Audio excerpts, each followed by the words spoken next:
If you've ever looked at any mid-tier French tank in War Thunder, you might have asked yourself why on earth it looks so stupid.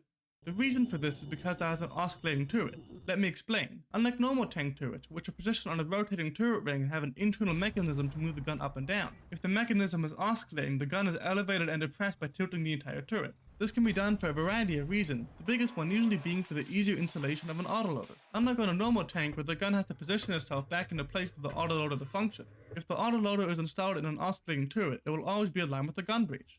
Of course, you don't see oscillating turrets very often for many reasons. First, they're quite complicated. Rotating an entire multi-ton turret around the hull is one thing, but as soon as you start moving it upwards, you'll probably start encountering some issues. Second, and more importantly, not only will the gun have limited depression, but it will also be harder to stabilize the weapon, as instead of stabilizing the gun, you'd also be stabilizing the entire turret. There aren't too many nations that have attempted to use the oscillating turret in any large form of production, the main one being France because they just had to be special. Other than the AMX series, some notable tanks that utilize oscillating turrets are the Kugelblitz, M112A Striker, and the Begleitpanzer. The Striker is probably the most well-known example of the oscillating turret, likely because it just looks cool when it's ruining the lives of the civilian population in Iraq. They totally had weapons of mass destruction, trust me bro. Anyway, that's how oscillating turrets work in under 2 minutes. Subscribe.